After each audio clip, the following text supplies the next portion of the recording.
Hi, welcome back to the channel. This is my early review of the Fujifilm X-E5.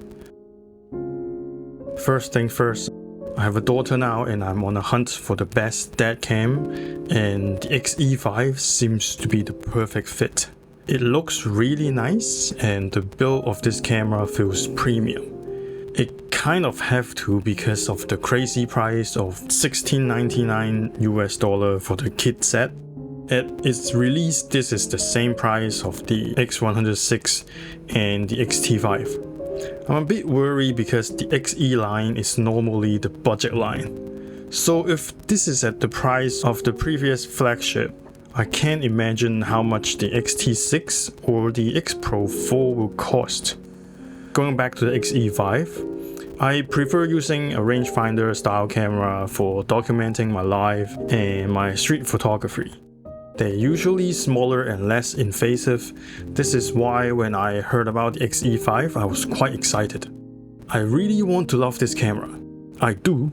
It's really good looking. You have the flip up screen that is flush to the body, which makes it look premium. It have the front and back dial on the right hand side so I can control the camera with just one hand. So let's take a look at some photos and video I shoot when I first got the camera, and we'll discuss more afterwards.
The photo you saw were straight out of camera.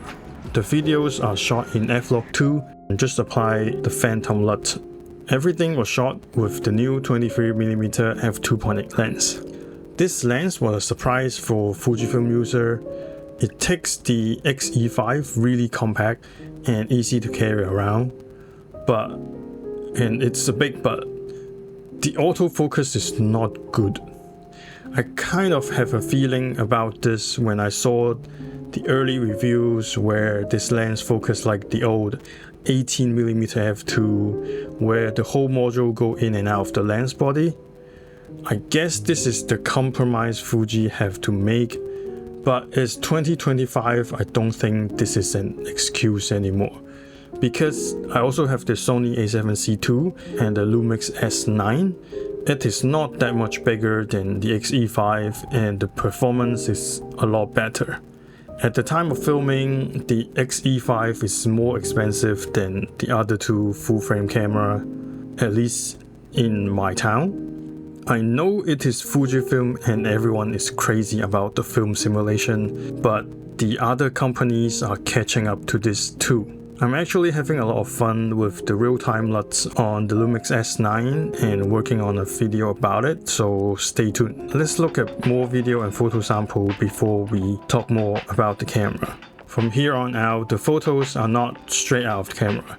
I did some editing where it feels like the photo needs editing. I'm not those only straight out of camera JPEG kind of shooter. I make mistake when I shoot, and sometimes you look at a photo and you just need some editing.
There's some weird thing about the low light video from this camera.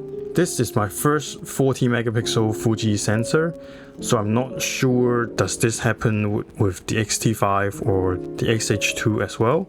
But when it comes to low light, some shadows comes out really blocky. I forgot what ISO this is. I know I'm very aware this camera does not have dual native ISO, so my ISO shouldn't be that high. Maybe 4000 is the highest I went. Combining with the autofocus, I don't know how to feel about this camera. I know this is a photo-centric camera, but in this day and age, who is just taking photos? Fuji is doing quite a lot to keep you away from shooting videos.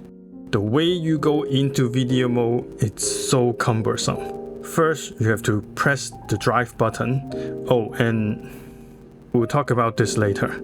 So you press the drive button, you scroll all the way to the bottom. I know you can just hit up once to go to the bottom, but this UI is so slow, it makes you feel that you didn't press the button, so you always press it again and then go beyond the video mode. Well, you got the idea, it's just not great.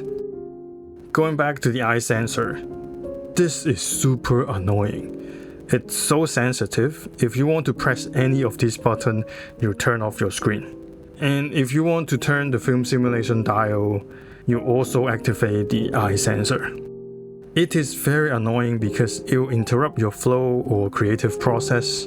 Fuji definitely know about this because this button here is default to turn the eye sensor on and off.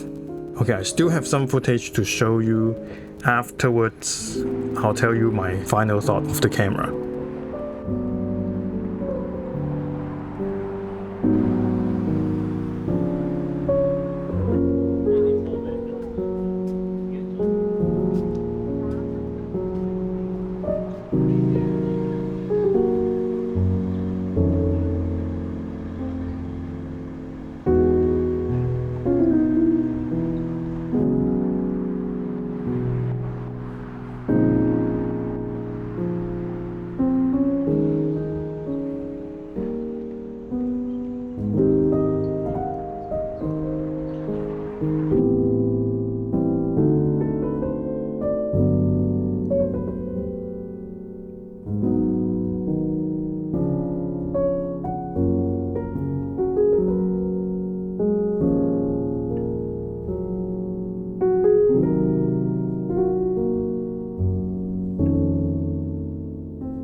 I think overall this is still a great photo camera.